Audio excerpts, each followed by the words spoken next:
الحمد لله الذي لا يتكل على عفوه ورحمته إلا الراجون ولا يحذر سوء غضبه وسطوته إلا الخائفون۔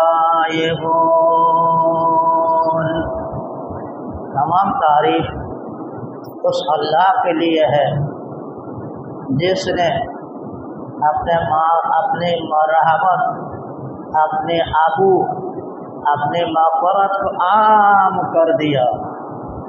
جو بھی اللہ کے رحمت کی امیدوار ہو اللہ تعالیٰ اس کو رحمت سے نواز دیتے ہیں۔ وَلَا يَحْذَرُ سُوءَ غَضَبِهِ وَسَطْوَتُهُ إِلَّا الْخَائِفُونَ۔ اسی طرح اللہ کے قہر سے، اللہ کے غضب سے بچ نہیں سکتا سوائے ڈرنے والوں کے۔ جو اللہ سے ڈرے گا، اللہ کے غضب سے خوف کرے گا، اللہ کے پکڑ گرفت سے ڈرتا رہے گا، اس کو اللہ تعالیٰ اپنے غضب سے، اپنے عذاب سے بچا لیتا۔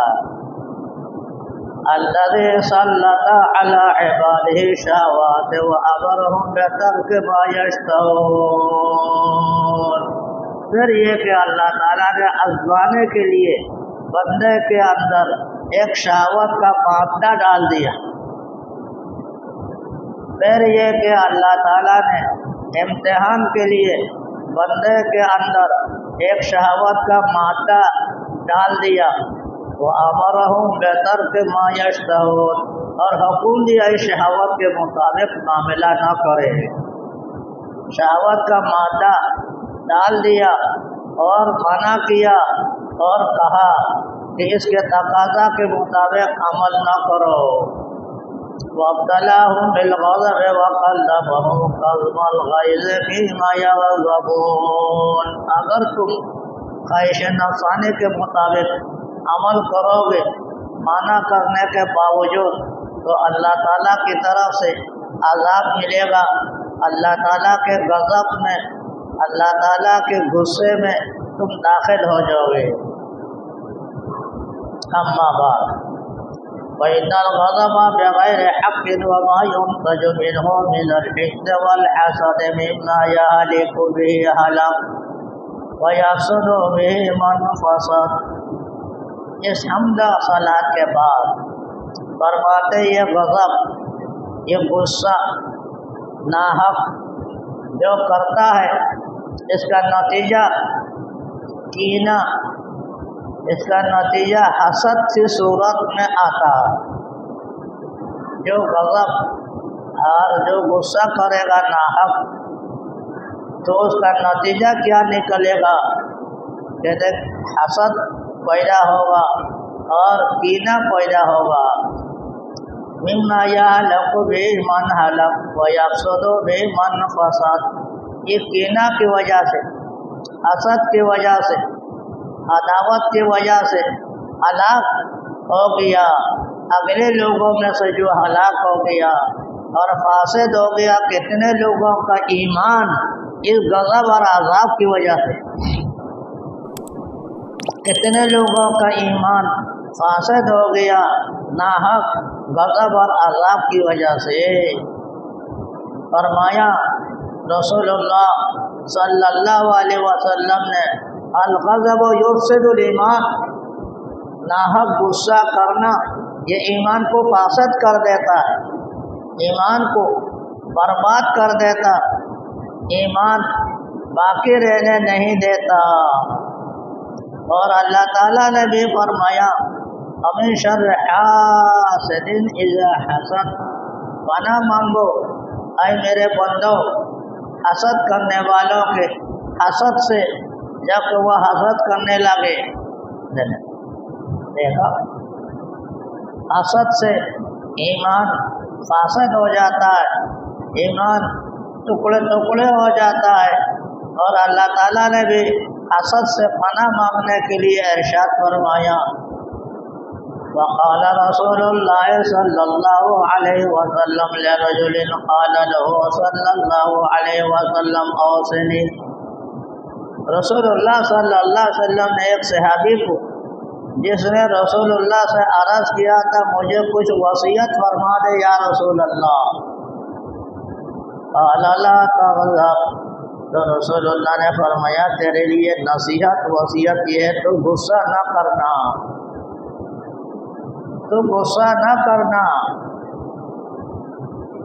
فرد ذلك مرارا قال لا تغضب، اس نے پھر کہا کچھ اور نصیحت فرما دے، فرمایا کہ تیرے لیے اور کوئی نصیحت نہیں سوائے اس کے کہ تم غصہ نہ کرنا، غصہ سے باز رہو، ناحق غصہ کرنے سے بچو۔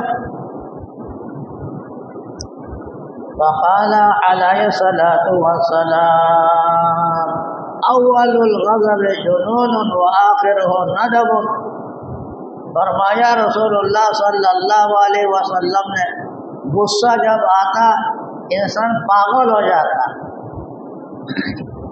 جب غصہ آتا، غصہ زیادہ آتا، غصہ میں مغلوب ہو جاتا تو میرے سے ایمان فاسد ہونے کے علاوہ اس کی شکل صورت حالت یہ مجنون اور پاگل کی طرح ہو جاتا ہے۔ وآخر ہو ندب، اور غصے سے جو کام کیا جب غصہ فروغ ہو جائے گا، جب غصہ ختم ہو جائے گا تو بڑا شرمندہ ہوتا جائے گا، بڑا شرمندہ ہوگا کہ میں نے کیا ناحق غصہ کیا، اس کی وجہ سے اس سے نقصان اٹھایا۔ جیسے کوئی ملازمت میں جا رہا اور ناشتہ مانگا، کھانا مانگا، آنے میں لانے میں دیر ہو رہی ہے تھوڑی سی بہت، تو اس نے ایک برتن کا سامنے اس کو پھینک کر مارا، جا کے شیشے کے الماری میں گرا، شیشہ کو بھی توڑ دیا، وہاں سے جا کر بیوی کے چہرے پہ لگ گیا، بیوی بھی زخمی اور شیشہ کا الماری بھی توڑ دیا۔ دیکھے تو کیا فائدہ ہوا؟ پھر بعد میں وہ پچھتاتا رہا، شرمندہ ہوتا رہا، میں نے کیا کام کیا، اپنا ہی تو نقصان کیا۔ وقال علیہ الصلاۃ والسلام ولا تحاسدوا ولا تباغضوا ولا تدابروا وكونوا اخوان، فرمایا رسول اللہ صلی اللہ علیہ وسلم نے آپس میں حسد نہ کرو، آپس میں ایک غصہ کا معاملہ نہ کرو، ناحق ایک دوسرے کے ساتھ اور ایک دوسرے کے ساتھ قطع تعلق نہ کرو۔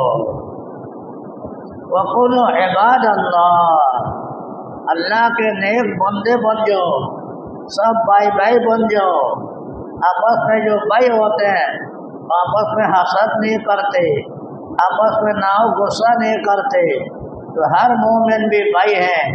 انما المؤمنون اخوہ، تمام مومن آپس میں ایمان کے اعتبار سے بھائی ہے، لہذا ان کے درمیان بھی حسد نہ ہونا چاہیے، نہ ہو غصہ کا معاملہ نہ ہونا چاہیے۔ وقال علیہ الصلاۃ والسلام نبأ الیکم داء الامم قبلکم الحسد والبغضاء، ایک اور حدیث میں ارشاد فرمایا دیکھو آہستہ آہستہ چپتے چپتے اگلے لوگوں کی ایک بیماری میری امت میں آ رہی ہے۔ نبأ الیکم داء الامم، چپتے چپتے ایک بیماری اگلے امت کی میری امت میں بھی آ رہی ہے، الحسد والبغضاء، وہ کیا حسد اور آپس میں ایک دوسرے کے ساتھ ناحق غصہ کرنا، آپس میں حسد کرنا اور ایک دوسرے کے ساتھ غضب کا معاملہ، غصہ کا معاملہ کرنا۔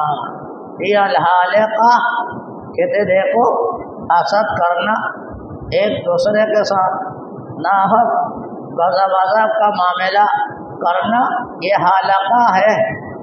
حلقہ کے معنی ہے تراشنے والی،